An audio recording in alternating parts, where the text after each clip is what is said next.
Hello, acupuncturist friends from all over the blue planet. Welcome back to our podcast, Dong Talk, your gateway into the extraordinary world of Master Tung's acupuncture. In this podcast, I'm joined by Shaun Goodman, a seasoned practitioner and dedicated teacher of Master Tung's methods. Along with Shaun, I am Moshe Becker, also a practitioner and teacher passionate about Master Tung's acupuncture method. Together, we bring years of hands-on experience in this remarkable approach. We will focus on the original Taiwanese style, a methodology that remains largely unexplored in the West.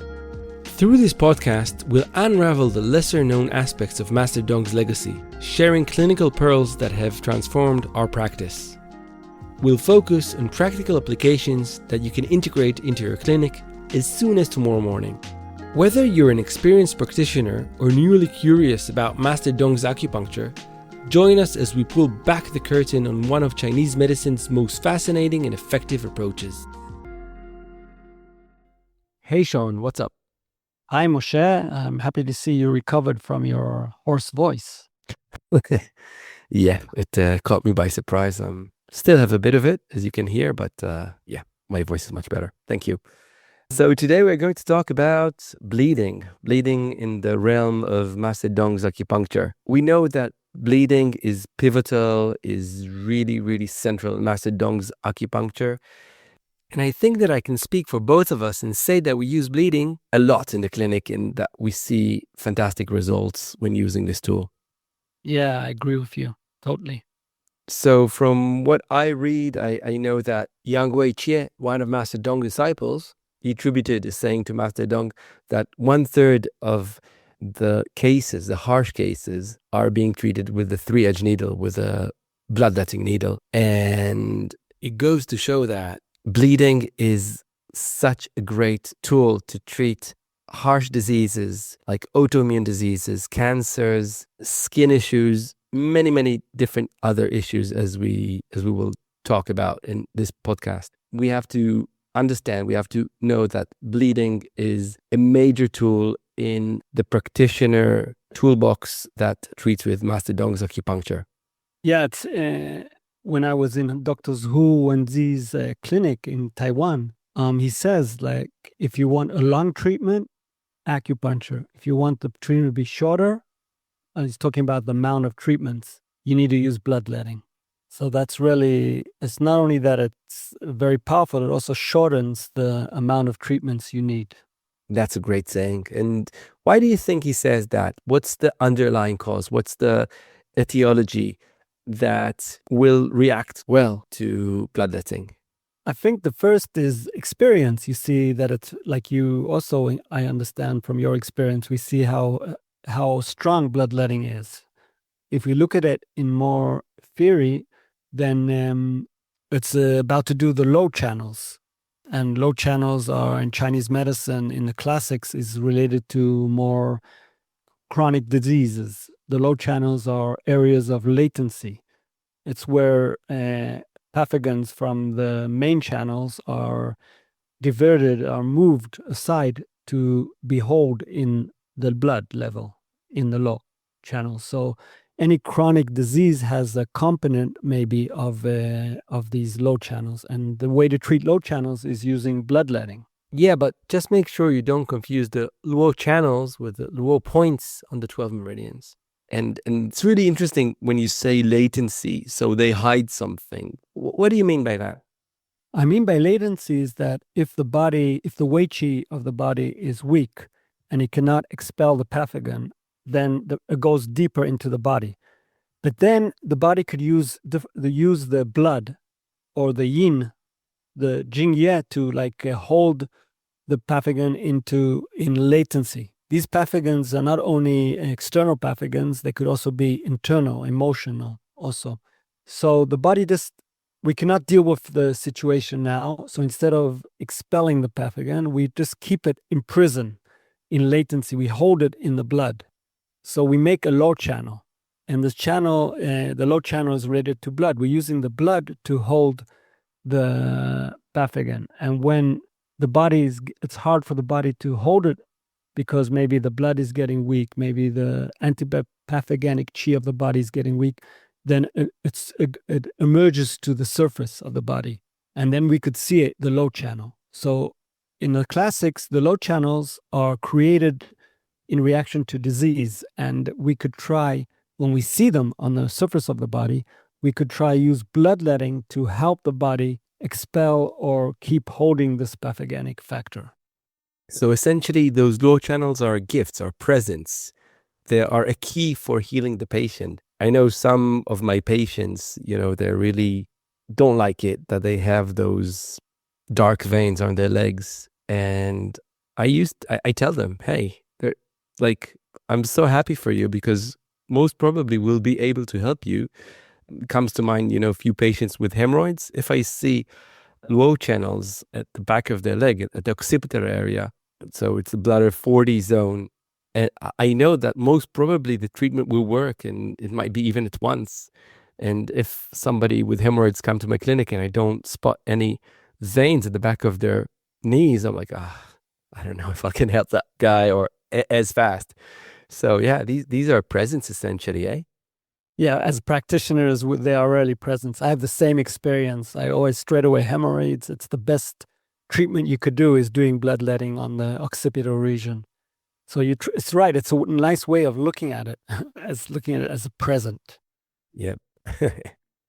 So in Master Tung's acupuncture, there are few points which are really renowned or really well known for having special effects with bleeding. For example, 1126, which is a point on the thumb, which is located on the thumb.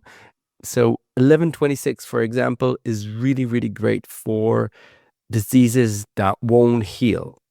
So sometimes when a patient comes to my clinic and I can't seem to be able to help him, I look at that point. If I remember, sometimes I forget. And when I do so, if I track a vein, then that might really help. What's your experience with 1126? I use this point a lot in my clinic. It's really such an amazing point. I don't always do bloodletting if there's a vein. I could also just pinch the skin and squeeze drops out of the point. Some even sources also just needle the point. But it's an amazing point for healing wounds. It could also be used for sty in the eye or skin disease. Once upon a time, you told me that you use this point for fluids that get stuck in a cavity, in a hole or in an area. And since then, I've been using that, and it's one of my favorite points for sinusitis. Yeah, it's a good description for the uses of this point when it's like something stuck, phlegm is stuck in the body. So you could even use it for in situations where there's inflammation in the body. I sometimes use this point. So when you see joint pain, diffused joint pain, so knees, elbows, wrists, you might think of using this point?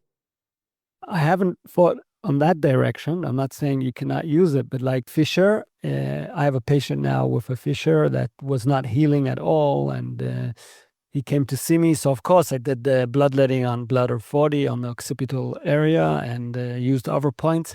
But I also used 1126 because there's also there's inflammation there. There's a wound that is not healing in us. So that's also like another example of using these points. Yeah, who would ever knew that there's so much healing power in our thumbs? 7715 and 7716 are also points that I use in the clinic. I have just one symptom actually that I tend to use these points for, which is herpes. Do you use these points for other stuff as well?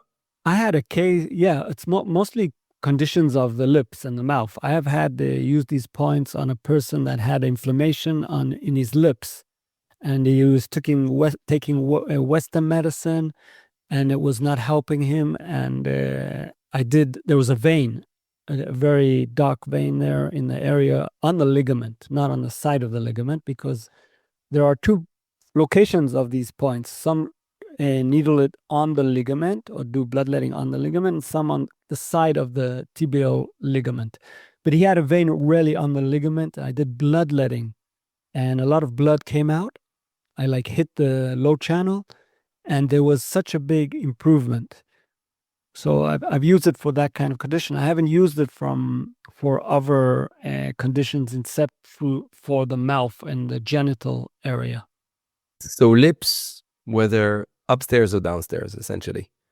Okay. Some other really well-known point or area is DT.07, which is the area of bladder 42, 43, 44, which is really good for knee pain, derived not from a trauma, but more from chronic knee pain, which is more related to age. I once had a patient in his 70s that had terrible knee pain that made him limp. He was really, really afraid of bloodletting, but I managed to convince him to let me bleed his upper back, aka the DT07 area. To make a long story short, he was pain-free after the bleeding and could walk straight without limping. This case was a real eye-opener for me. It made me realize how effective, how insanely effective Master Tung's bleeding is. What's your take on DT07, Shaun? Yeah, I also had a lot of experience with like amazing results with that area. I also like to use it. I found that the question is which side to do bloodletting on. So of course, you could do both sides. But I had a case where I did palpation, and it was really obvious. The patient told me that when he's walking and he feels the pain in the ear, in the knee, he feels pain near the scapula. It was very interesting. So when I palpated the area, it was on the same side, was not on the opposite side. So I think it's very important to also palpate when you're doing these areas to see where you should do the bloodletting. Look for the painful areas, or sometimes you feel like the area is in excess. You feel like sometimes it could be a very small area, like a size of less than a small coin. So it's, I think, essential to really do palpation when you look where to do the bloodletting. And sometimes it's not exactly in the area of where it says in the book.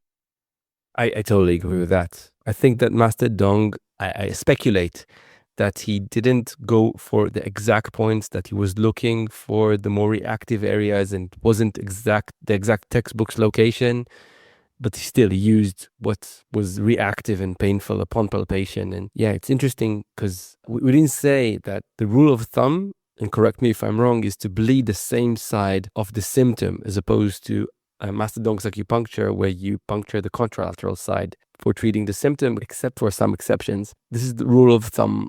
And for this point, DT07, I've seen in James Maher's books that actually some Taiwanese masters recommend bleeding the point on the contralateral side. And I was surprised because usually bleeding is done on the same side. What's your take on that? I really think that we shouldn't think of which side. We must observe and look to see where we find the low channels. Even on the back, you could see small low channels a lot of times. So I think that should be the rule. But it's interesting what you're saying, that the rule is to bleed on the same side. I agree with it. That a lot of cases it's on the same side. I think that what you're saying is very important, that the body talks, that the body shows, and the body didn't read the textbook. So if you see the low channel on the contralateral side, okay, so then bleed the contralateral side and you might get a better result than just bleeding the same side because the book says so. Also, a low channel is not only the vein, the vein, the black vein, the spinal navi. It's also could be changes in color on the skin, spots. Okay, and don't only look for veins. Also look for change in the skin color compared to the other areas. I especially love bleeding the legs and the feet. What's your perspective on that? Well, first of all, there is from experience. There's like experience. I don't know if there are Master Tung's maps, but there are images published of bleeding areas in the 77 and 66 area, and in those areas there's indications for each area what they treat, and it's interesting to see that the areas correspond also to the points that are in that area. So it's like when you go to that area, even to treat indications of the points, a lot of times you'll see blood vessels or low channels. So in that kind of case, it's good to do bloodletting on the area instead of needling. So the difference is that these are then using the points is that these areas are broader area. Point is like a dauma, it's a line. But here, when you're looking at bloodletting, it's like very wide area. So if somebody comes with ear problems, I'll go to the ear area. If somebody comes with a lung problem, I'll go to the lung area. I'll go to, if somebody gynecological kidney issues, I'll go to the kidney area. I always look at these areas because also I'll also be going there because of the points that are there. I think nearly every patient of mine, I look at the area of 77 and 88 and to look at that area. So basically, I think these are very important areas and that we should look at them in every treatment, especially to see if we could find anything that needs to be used bloodletting on. I just want to say one other thing is sometimes there are no low channels there, but I palpate the area and I look for where in that area it's the most painful, and I do bloodletting or sensitive, and then I do bloodletting in that area. So not always there's blood, there are low channels there. Sometimes it's even based on palpation, especially in problems in the ear, like infections in the ear, or I like to use the frontal area on the 66 area. But some people call it the yang min area that treats the area of the head. So sometimes I just also use palpation. I like the 4-flower line on the 77 area, and lateral to that, I really see that whatever the symptom might be, this area might treat it. So it goes way beyond the scope of the symptom that is indicated in the book. I really find that if I see veins there, I put a note to myself either to bleed it in the same treatment or in the following treatments. And it treats so much more than the symptoms listed in the book. 77.08, 77.09, the upper half of the 4-flower line is actually one of my favorite bleeding areas in the body. I see that it treats many different things in the body: orthopedic, neurological, digestive, respiratory. I really love the 4-flower line on the shin. Yeah, it's really a very important bloodletting area in Master Tung acupuncture because it's the heart area and it's the main area for treating blood stasis. And so we know that in a lot of diseases we have blood stasis. So yeah, it's a very important area. Be careful not to bleed the shin, the bone itself. Yeah, it's a lot of times the veins are really on the bone because afterwards it will be sometimes harder to heal the wound. I find that also if I see any vein in the lung area, it's really, really effective. It's funny how effective it is. Like, you can know nothing about acupuncture or Master Tung's acupuncture. If you just bleed these areas, you'll see really good results in your clinic. Yeah, it's true. They also, if we look at the lateral area more, we have the free gates, the 7727. That's really a broad area, and that's very important points in Master Tung acupuncture to treat stagnation. So yeah, I agree with you. It's the lines that we are making are just in our head, but actually it's the whole lateral, anterior and lateral side of the shin. So when you bleed the back, usually what do you bleed it for? So I really like to use the back for internal organs, like the most I use it for respiratory conditions, asthma or pneumonia. So I really like to use the DT area for internal conditions, especially respiratory conditions. That's what I use it the most, especially when there's asthma or pneumonia, any kind of respiratory condition. It's one of the first things I do when it's not very acute, when it's more chronic, like if it's lasting for a few weeks or a very serious asthma attack. I really go, first thing I do is go for the back. And the stomach, VT area, do you use it? I I have to be honest, except for VT.05 for intestinal issues and GYN fertility, I don't use the VT too much. What's your experience with that area? I actually, the area VT, I think 04, I use a lot in stomach conditions. Sometimes the patient feels a relief straight away as I'm doing the bloodletting.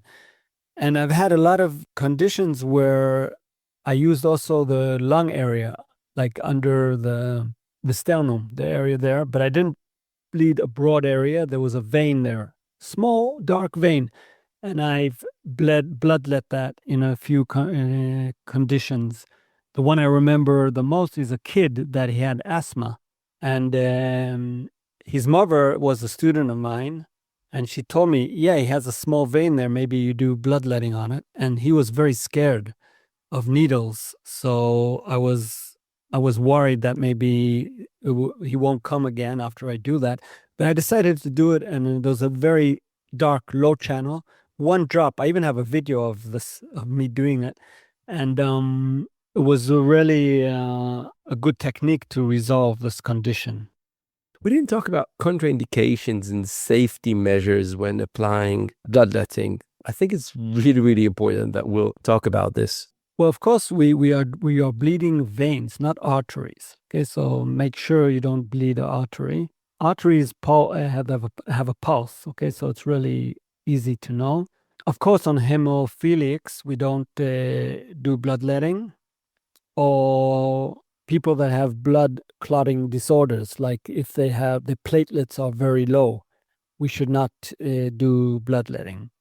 And also patients who have recently suffered from significant blood loss, okay, we should not do bloodletting. But you could do bloodletting on patients that are suffering from blood deficiency in TCM. Okay, it's not a contraindication. Okay, those are the main three contraindications. You must be careful doing bloodletting in patients that are anemic. It doesn't mean you cannot do it, but you should really think about it before you do. Weak patients, patients with serious infections, like maybe in the skin, or I don't think you should do bloodletting. Diabetic patients, but not every diabetic patient. More patients that have problems in wound healing, okay, or they have a really serious damage to blood vessels. If they are stable, then it's not a problem. They say also you don't do bloodletting on pregnant women. I think we don't do anything on pregnant women. It's like not allowed, but I don't think there's a problem with that. I wouldn't like do bloodletting on the occipital region, but like maybe on the ear apex, or I have patients with have sinusitis and in pregnancy, and I think one of the best treatments you could do in sinusitis is do bloodletting on the area of the sinuses. So in patients like that, I think I do bloodletting, but you should always be cautious. And they say over organs, be very careful not to do bloodletting too deep. And that's really the contraindications that I know of. Do you have anything to add? I tell my students to use common sense. So if a patient comes and he's totally drunk, it's not a good time to do bloodletting. It's just not the best time to do so. If a patient has been fasting, intermittent fasting is very, very prevalent these days. So if a patient is fasting, I'll tell him to eat something before, or I'll ask him for the next treatment. Please eat well before you come for a treatment. And yeah, these are the two things that I might add. And in general, common sense. If something doesn't feel right, just don't bleed that person. Yeah, I'll add that. It's better not to do if you have some doubt than doing. Totally. That was good stuff. So, this concludes part 1 of our bloodletting episode. We'll do our best that part 2 follows shortly. Do you have any final thoughts, Shaun? I'm looking forward for the next episode to continue talking to you about bloodletting. Sweet. So, talk to you soon, my friend. Bye. Bye. Bye.